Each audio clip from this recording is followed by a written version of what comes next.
Assalamu alaikum ya jama'ar Najeriya baki ɗaya, 'yan uwana musulmai, mazauna arewa baki ɗaya. Ina mai farin cikin sanar muku da cewa wannan saƙo ne zuwa gare ku. Dukkanin bahaushe ko kuma bahausa ko kuma musulmin da yake cikin faɗin arewa Najeriya ƙasa ta kenan. Zan tura wannan saƙo gare ku, dukkanin wanda ya saurara sai ya yi ƙoƙari ya kiyaye domin ya san me ake ciki.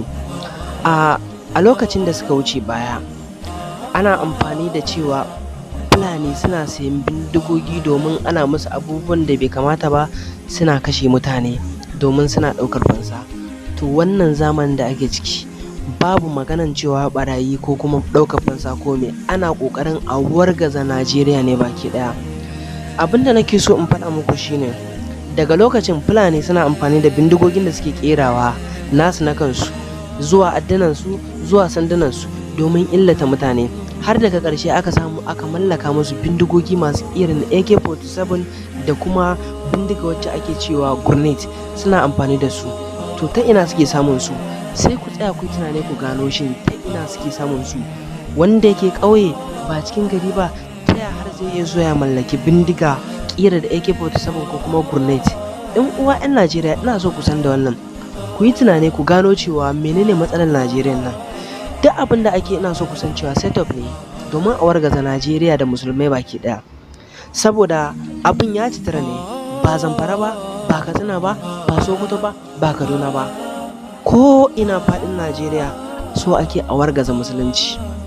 Kuma ba kowa bane face shugabanninmu sun ƙi su mai da hankali domin tattalin tsaron arzikin da mu muke da shi da kuma yanayin da muke cikin Najeriya, har an kai ga yanzu a dinga fita a ɗauko waɗansu domin su zo su yaƙi mutanen Najeriya da musulunci baki ɗaya. Yanzu abu ya faɗa a shekaran jiya, kwana 2 da suka wuce zuwa 3, a cikin garin Katsina akwai ɗan sanda mai gaskiya wanda yake da mutunci, yabo da kowa yana mutunta shi. DSP ne, an kashe shi sakamakon gaskiyar shi da komai.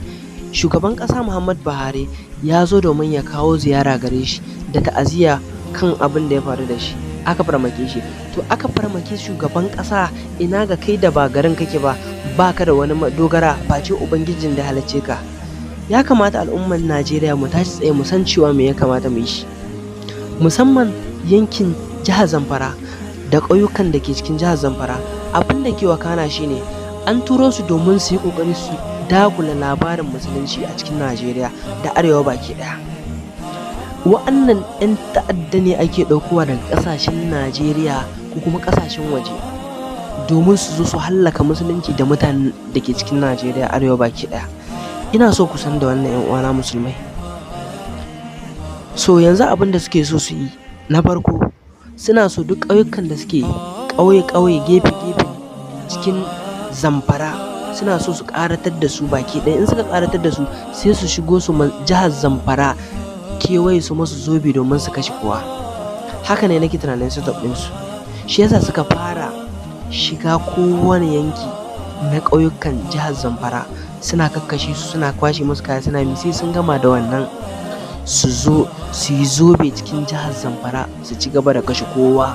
Idan suka gama da wannan gari za su kewaya can wani gari.